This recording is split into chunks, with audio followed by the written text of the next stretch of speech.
예배라는 제목으로 하나님 말씀 나누도록 하겠습니다. 예수님의 재림 혹은 강림이라는 주제는 참으로 난해합니다. 우리에게는 모두가 예수님이 다시 오실 것이란 믿음이 있을 것입니다. 그러나 실상 우리의 삶을 돌아보면 예수님의 재림이 우리에게 아무런 영향도 끼치지 않는 것을 볼 수 있습니다. 우리는 현실에 집중하며 예수님이 다시 오실 그날을 전혀 의식하지 않으며 살아가곤 합니다. 저 또한 그렇습니다. 그렇다면 예수님의 재림이 우리에게 아무런 영향을 끼치지 않는 것일까요? 언제 어떻게 이루어질지 모르기에 너무나도 애매하고 명확하지 않은 것이 예수님의 재림이라서, 재림이란 미래에 이루어지는 일이라서 현실을 살아가는 우리에겐 아무런 상관이 없는 일입니까? 그렇지 않습니다. 오늘 말씀에서 바울은 분명 예수님의 강림이 우리에게 주는 의미를 분명하게 말해주고 있습니다. 그렇다면 왜 바울은 이 데살로니가 교회에 예수님의 강림에 대해 강조하고 있을까요? 이것은 데살로니가란 지역의 특성 때문입니다. 데살로니가 지역에는 카비루스 컬트라는 신비 종교가 만연하게 퍼져 있었습니다. 카비루스 컬트는 카비루스라는 신이 무참히 살해되자 그 동생들이 카비루스를 왕으로 떠받들면서 성대하게 제사를 지냈다는 이야기에서 나온 종교였습니다. 그 동생들이 데살로니가의 큰 산 밑에 카비루스를 묻었는데 언젠가 카비루스가 부활해서 데살로니가로 돌아온다는 것이었습니다. 특히 이 데살로니가 도시가 위험에 처하면 부활하여 돌아온 카비루스 신이 데살로니가 도시와 그 시민을 구원한다는 신화를 중심으로 이 신비 종교가 구성되어 있었습니다. 이러한 신비 종교가 널리 퍼져 있던 데살로니가 도시는 자연스럽게 재림에 대해 큰 관심을 가질 수밖에 없었습니다. 그래서 데살로니가 교회는 예수님이 강림하는 시기에 심하게 집착했습니다. 심지어는 예수님의 강림이 가까웠기에 아무런 일도 하지 않았을 정도였습니다. 그런데 데살로니가 성도들의 생각과는 다르게 예수님은 금방 오시지 않았습니다. 그 사이에 여러 이유로 죽은 사람들이 생겨나기 시작했습니다. 이러한 상황에서 데살로니가 성도들은 예수님의 재림 전에 죽은 자들에 대해 궁금해하기 시작했습니다. 그리고 그들을 다시 볼 수 있는지도 궁금해했습니다. 그런 와중에 사도 바울은 13절을 통해 말하고 있습니다. 13절은 형제들아 자는 자들에 관하여는 너희가 알지 못함을 우리가 원하지 아니하노니 이는 소망 없는 다른 이와 같이 슬퍼하지 않게 하려 함이라, 이렇게 말하고 있습니다. 13절에 나오는 자는 자란 죽은 자들을 은유적으로 표현한 것이 분명합니다. 바울은 데살로니가 성도들이 이것에 대해 정확히 알기 원했기에 13절 말씀을 기록한 것입니다. 그리고 13절 후반부는 이는 소망 없는 다른 이와 같이 슬퍼하지 않게 하려 함이라고 말하고 있습니다. 즉 바울은 데살로니가 성도들이 죽은 자들에 대해 정확하게 알기 원했던 것은 슬퍼하지 않게 하려 하기 위함이었던 것입니다. 그런데 이 말은 참으로 이상합니다. 죽은 자들에 대해 애도를 표현하는 것이 나쁜 일입니까? 이것은 현 시대를 살아가는 우리에게도 당연하게 이루어지는 일들입니다. 하지만 바울은 죽은 자들에 대해 슬퍼하지 않도록 편지를 쓰고 있습니다. 바울이 너무 냉정하다고 생각하십니까? 그러나 우리는 소망 없는 다른 이라는 표현에 집중해야 합니다. 소망 없는 다른 이란 예수님을 믿지 않는 이방인들을 가리킵니다. 그리스 로마 문화는 사랑하는 사람이 죽었을 때 슬픔을 표현해야 했습니다. 로마의 장례식은 사랑하는 사람을 돌이킬 수 없이 잃어버린 것에 대한 그들의 슬픔을 나타내야 했습니다. 물론 죽음에 대한 헬라인들의 생각은 굉장히 다양했습니다.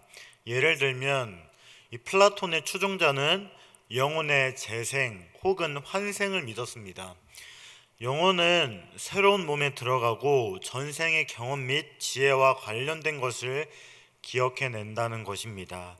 또 다른 헬라인인 에피쿠로스 학파는 죽음은 존재의 끝이라고 생각했습니다. 그리고 스토아 철학자들은 죽음의 생존을 믿었습니다.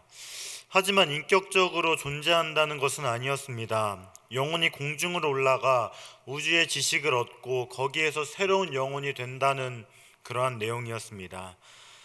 그 당시 헬라인들은 이렇게 죽음에 대하여서 정말 다양한 생각을 갖고 있었지만 결국 죽음이란 일방통행으로 죽음의 강을 건넌다면 절대 그 사람과 다시 만날 수 없는 것이었습니다. 그래서 슬퍼했습니다. 피할 수 없는 불길한 미래를 바라보며 슬피 부르짖었습니다. 그러나 예수님을 주로 섬기는 데살로니가 성도들은 달라야 했습니다. 바울은 예수님의 부활과 모든 인류가 미래에 부활할 것을 선포했습니다. 물론 사랑하는 사람이 죽었을 때 슬퍼할 수 있을 것입니다. 바울 또한 무조건 슬퍼하지 말라는 의미에서 이 편지를 기록하진 않았을 것입니다. 예수님도 마찬가지 아니었습니까? 나사로가 죽었을 때 예수님이 슬퍼했던 사실을 여러분들 모두가 기억할 것입니다. 또한 스데반이 순교했을 때 다른 그리스도인들은 크게 울며 눈물을 흘렸습니다. 그러나 예수님을 믿는 사람에게는 죽음이 끝이 아니었습니다. 하나님을 모르는 이방인과 같이 슬퍼해서는 안 되었습니다.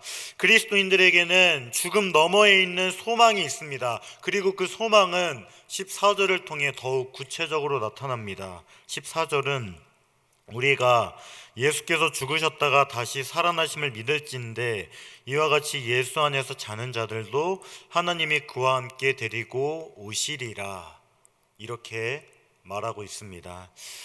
그리스도인이 품은 소망, 즉 죽음을 뛰어넘는 소망은 바로 예수님의 죽음과 부활에 근거하는 것입니다. 그리고 이 소망은 희망사항이 아니라 반드시 이루어질 확신입니다. 물론 예수님의 부활은 우리에게는 너무나도 당연한 것처럼 느껴집니다.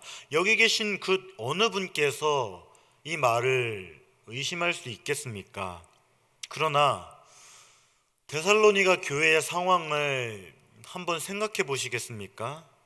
하나님을 모르는 이방인들은 이 데살로니가 성도들을 공격했을 것입니다. 그리스와 로마의 신들은 인간의 모습으로 위장은 했지만 불멸의 존재로 절대 죽지 않은 존재였습니다. 부활이란 이 허무맹랑한 이야기를 믿냐고, 너희들은 정말 바보 같다고, 십자가에서 죽은 그 무능력한 그 사람을 신으로 믿냐고, 이러한 비아냥을 들었을 것입니다. 게다가 그들은 예수님을 믿는다는 이유로 목숨이 위험한 상황이었습니다. 로마 황제가 아닌 예수님을 주로 섬긴다며 핍박받고 고난받았습니다. 이러한 상황에서 데살로니가 성도들은 예수님의 부활을 믿었던 것입니다. 그리고 바울은 예수님의 죽으심과 부활은 사실이고 이것이 부활의 약속이 된다고 말하고 있습니다. 오직 예수님 안에서 자는 자들은 이러한 복된 부활의 특권을 누리게 되는 것입니다. 그리고 죽은 자들도 하나님이 데려오십니다. 그래서 데살로니가 성도들은 앞서 죽은 사람들 때문에 슬퍼하지 않아도 괜찮았던 것입니다.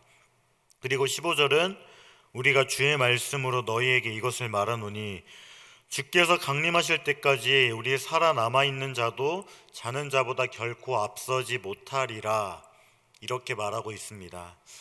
바울은 여기에서 주께서 다시 강림하실 때 구체적으로 어떠한 일들이 어떠한 순서로 일어나게 될 것인지를 분명하게 말하고 있습니다. 주님이 강림하실 때 모든 성도는 주님을 만나게 될 것입니다. 그리고 성도들 사이에도 만남이 이루어질 것입니다. 그런데 그때는 이미 죽은 자들이라고 해서 살아있는 자들보다 불리한 대접을 받지 않게 된다는 것입니다. 이렇게 주님의 강림은 단순히 그리스도가 하늘에서 오시는 것만이 아니라 그리스도인의 움직임도 수반합니다. 그리고 이 상황을 이해하기엔 약간의 배경 지식 또한 필요합니다. 앞서 말했듯이 데살로니가 교회는 예수님의 재림에 집착했고 간절히 사모하며 기다렸습니다. 그런데 금방 올 줄 알았던 예수님의 재림이 지체되면서 성도들 중 일부가 죽음을 경험하게 되었습니다. 이러한 상황에서 믿음이 어린 성도들에게 두려움이 몰려왔습니다. 혹시 먼저 죽은 사람은 살아서 예수님의 재림을 경험한 사람보다 유익을 덜 받지는 않을까, 이러한 두려움이 있었던 것입니다. 그런데 바울은 이러한 데살로니가 성도들에게 아무런 차이가 없다고 이야기합니다. 그리고 이것은 주님의 말씀이라고 확실하게 못을 박습니다. 바울의 개인적인 의견이 아닙니다. 어떠한 이성적인 판단이나 평가와는 상관없이 전적으로 믿고 받아들여야 하는 충분한 이유와 근거가 되는 것입니다. 사랑하는 성도님들, 주님이 다시 오실 때까지 살아있든 주님이 오시기 전에 죽든 상관이 없는 것입니다. 예수님의 완전한 대속의 은혜로 자격 없는 우리에게 베풀어 주신 예수님의 공로로, 예수님의 사랑 때문에 우리에게는 동일한 구원이 주어진 것입니다. 살아서 주님의 오심을 맞이하는 자나 먼저 죽은 자나 완전하고 영화로운 구원을 동일하게 얻게 될 것이라고 하나님의 말씀은 그렇게 말하고 있습니다. 그리고 16절은 주께서 호령과 천사장의 소리와 하나님의 나팔 소리로 친히 하늘로부터 강림하시리니 그리스도 안에서 죽은 자들이 먼저 일어나고, 이렇게 말하고 있습니다. 이제 바울은 예수님이 강림하실 때 어떠한 일들이 일어나는지 구체적으로 말하고 있습니다. 주께서 호령하시고 천사장의 소리와 하나님의 나팔 소리가 울립니다. 여러분들은 이 모습이 어떻게 느껴지십니까? 정말 웅장하고 위험차지 않습니까? 여기에서 호령으로 번역된 헬라어는 켈라우스 마티로 단순한 외침이 아닙니다. 이 단어는 군사적인 명령으로도 사용될 수 있는 단어입니다. 즉, 군대의 지휘관이 병사들에게 각자의 위치에서 명령을 수행할 준비를 갖추고 대기하라고 명령하는 듯한 그러한 모습인 것입니다. 그렇다면 얼마나 위험차고 권위 있는 목소리겠습니까? 게다가 예수님이 강림하실 때 천사장의 소리와 하나님의 나팔 소리가 함께합니다. 이 모습은 상상만 해도 가슴이 벅차오를 것만 같습니다. 그런데 이 모습은 강림이라는 단어와 함께 생각해야 합니다. 강림으로 번역된 파루시아는 단순하게 사용되었던 단어가 아닙니다. 이 단어는 원래 통치자의 방문, 도착을 의미하는 단어였습니다. 그리고 도착에 앞서 그 지역 지도자와 대중들은 성문에 약간 떨어진 곳까지 나아와서 환영하고 축하할 것을 기대했습니다. 가령 로마 황제를 대표하는 사람이 유대의 중요한 절기나 특별한 때에 예루살렘에 온다면 그것을 일컬어서 파루시아, 즉 강림이라고 말했던 것입니다. 즉 바울은 이 파루시아라는 단어를 통해서 예수님이 강림하실 때 나타날 놀라운 사건들을 아주 긴장감 있게 표현하고 있는 것입니다. 게다가 그것으로 끝나지 않습니다. 예수님이 강림하실 때 어떻게 오십니까? 바로 만유의 주제이자 온 세상의 왕, 통치자로 오십니다. 다시 오실 예수님의 모습을 표현할 단어로 파루시아는 굉장히 적절한 단어입니다. 그리고 데살로니가 성도들에게 이 말은 어떻게 들렸겠습니까? 위험차고 웅장한 광경, 그리고 그것을 압축해서 표현한 단어인 파루시아, 즉 강림이란 단어를 보았을 때 말로 표현할 수 없는 감동을 느꼈을 것입니다. 십자가에서 죽은 무력한 목수가 아닌 이 세상의 통치자이시며 주인이신 예수님으로 오는 것입니다.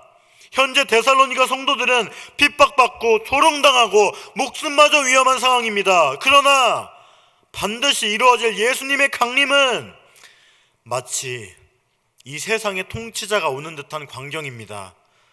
이 모습을 상상하면 위로받을 수밖에 없을 것입니다. 그리고 이 위로는 이것으로 끝나지 않습니다. 그리스도가 부활하신 것처럼 그리스도 안에서 죽은 자들이 먼저 일어나게 됩니다.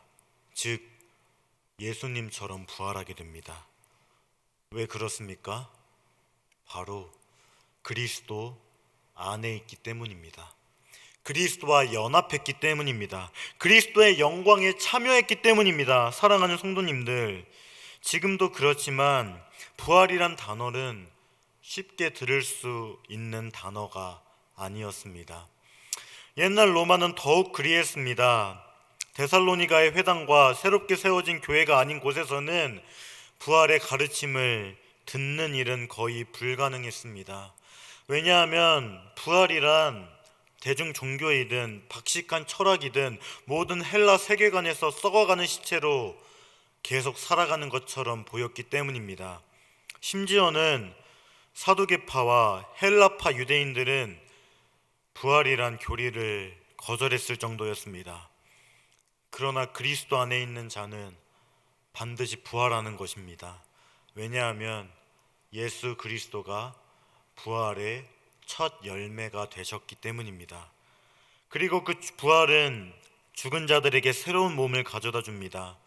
몸만 있는 것도 아니고 영혼만 있는 것도 아닙니다. 모든 것이 같이 있는 전인적인 부활이 이루어지게 되는 것입니다. 부활로 인한 새로운 창조가 일어나게 되는 것입니다. 하나님이 만드실 새로운 하늘과 새로운 땅에서 새로운 피조물로서 그리스도와 함께 살아가게 되는 것입니다. 그리고 17절은 그 후에 우리 살아남아 있는 자들도 그들과 함께 구름 속으로 끌어올려 공중에서 주를 영접하시리니 그리하여 우리가 항상 주와 함께 있으리라, 이렇게 말하고 있습니다. 사랑하는 성도님들, 예수님이 다시 오실 때 우리에게 가장 큰 유익이 무엇입니까? 이 세상과 비교할 수 없는 새로운 하늘과 새로운 땅에서 살아가는 것입니까? 아니면 부활체를 입어서 이 땅에서 겪는 참혹한 고통과 핍박과 질고에서 벗어나는 것입니까? 그것도 아니면 하나님께서 준비하신 면류관을 받아 누리는 삶입니까? 모두 아닙니다. 예수님이 다시 오실 때 우리의 가장 큰 유익은 바로 우리가 항상 주와 함께 있는 것, 즉 예수 그리스도와의 영원한 교제입니다. 만유의 주제, 영광의 왕이신 예수님과 교제하는 것입니다. 우리가 너무나도 사랑하고 너무나도 사랑해서 더 사랑하고 싶은 그 예수님과 영원토록 교제하는 것입니다. 파루시아라는 단어가 가장 잘 어울리는 예수 그리스도와 영원토록 교제하는 것입니다. 우리가 찬송으로 기도로 사랑한다고 고백하는 그 예수님과 영원히 교제하는 것입니다. 사랑하는 성도님들, 이것보다 더 중요하고 값진 것이 있겠습니까? 단언컨대 아무것도 없을 것입니다. 그리고 이 교제는 더욱 풍성한 의미를 갖고 있습니다. 우리의 구원은 예수 그리스도와의 연합으로 이루어졌습니다. 예수 그리스도와의 연합은 예수님이 강림하실 날에도 동일합니다. 만유의 주제, 영광의 왕으로 오신 예수님과 연합하는 것입니다. 그래서 세상의 왕으로 오신 예수님의 영광에 우리는 참여하게 되고 그 영광을 함께 누리게 되는 것입니다. 사랑하는 성도님들, 이것이 바로 주님이 강림하실 때 일어나게 될 일들입니다. 그래서 18절은 그러므로 이러한 말로 서로 위로하라 이렇게 말하고 있습니다. 앞에 그러므로 라는 접속사를 보여줌으로써 바울이 왜 예수님의 강림에 대해 말했는지를 보여주고 있습니다. 그리고 그 결론은 바로 위로입니다. 왜 그렇습니까? 바로 예수님의 강림에 이루어질 일들을 생각하면 현 시대의 삶은 아무것도 아니게 느껴지게 되기 때문입니다. 예수님의 강림 때 그리스도와 연합된 성도에겐 부활의 영광과 권능이 주어집니다. 죽었던 자들, 살아있는 자들 모두가 예수님이 이루실 절정의 영광에 참여하게 되는 것입니다. 그리고 영광의 왕, 만유의 주제이신 예수 그리스도와 영원한 교제를 누리게 됩니다. 그렇다면 예수님을 주로 섬기기에 받는 핍박과 고통과 고난, 그리고 그것에 따른 조롱, 비아냥, 또한 예수님을 믿음으로 오게 되는 불합리함, 이 모든 것이 아무렇지도 않게 느껴지게 됩니다. 또한 이 세상의 쾌락, 물질, 명예, 능력, 이 모든 것이 더덥게 느껴지게 될 것입니다. 이 세상 어떠한 것보다 부활을 갈망하게 되고 예수님과의 영원한 교제를 누리게 되고 싶어지고 예수님의 강림을 소망하게 되는 것입니다. 바울은 이것을 알았습니다. 그래서 예수님의 강림이란 주제로 데살로니가 교회를 위로했고 또한 위로하라고 권면할 수 있었던 것입니다. 사랑하는 성도님들, 이렇게 예수님의 강림은 위로로 귀결됩니다. 종말은 믿음으로 힘들고 거친 세상을 살아가는 형제 자매들이 세상의 거친 핍박과 수많은 질고 때문에 절대로 포기하거나 낙심하지 않게 만듭니다. 약속 없는 사람과는 달라야 하는 것입니다. 분명한 약속을 기다리는 자처럼 죽음조차도 우리를 절대 이길 수 없다는 사실을 붙들고 믿음으로 견고하게 살도록 위로하는 것이 바로 주님의 강림입니다. 예수님이 다시 오실 날 생각하며 깨어있는 것 너무나도 중요한 것입니다. 그리고 또한 더 나아가서 믿음으로 서로를 위로하고 세상이 휘둘르는 협박과 공갈 앞에서 절대 지지 않도록 옆에 있는 지체를 위로하는 것 또한 중요한 것입니다. 사망조차도 이길 수 없는 생명을 하나님이 우리에게 약속한 것을 믿고 말씀에 순종하여 믿음으로 신실하게 예수님의 강림을 기다리고 옆에 있는 지체를 위로해야 하는 것입니다. 사랑하는 성도님들, 여러분들에게 예수님의 강림은 어떠한 의미입니까? 그저 두루뭉실하고 막연한 개념으로 다가오십니까? 슬픔으로 다가오십니까? 더 이상 세상의 쾌락을 맛볼 수 없다는 슬픔, 내가 세상에서 못해본 것들이 얼마나 많이 있는데 이대로 끝낼 수 없다, 이러한 생각이 드십니까? 세상에 남겨놓은 미련 때문에 종말이 다가오는 것에 슬픔을 느끼십니까? 그것도 아니라면 혹시 두려움으로 다가오십니까? 세상의 마지막 날이라는 막연한 두려움, 종말이라는 단어가 주는 위압감에 짓눌리십니까? 그러나 이러한 생각 모두가 하나님을 모르는 소망 없는 자들이 하는 생각입니다.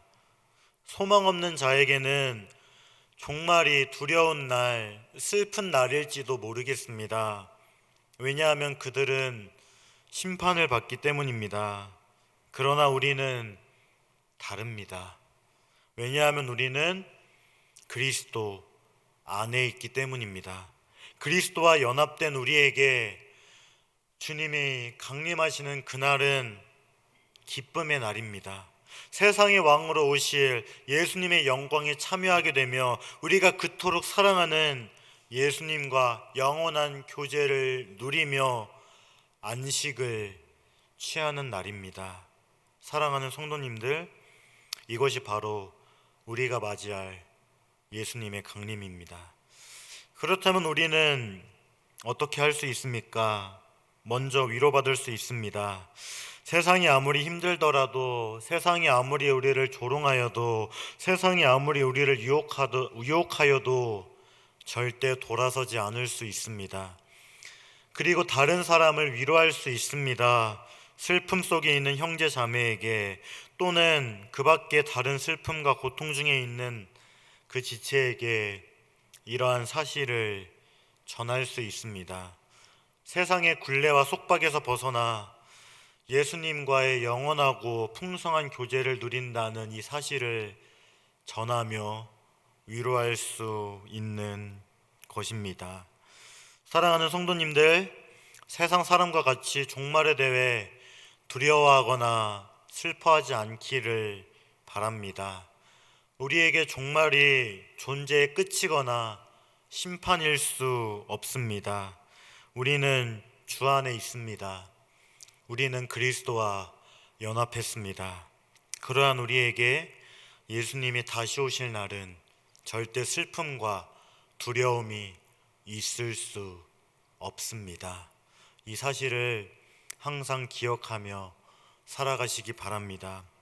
그래서 어떠한 순간에도 믿음을 잃지 않고 신실하게 예수님을 기다리는 아현교회 성도님들이 되기를 주님의 이름으로 간절히 소망합니다. 이 시간 말씀을 기억하며 기도하겠습니다. 주님은 반드시 오십니다. 주님은 만유의 주제이고 온 세상에 오십니다. 그리고 주님이 강림하실 때 우리는 위대하신 주님과 영원토록 교제하게 됩니다.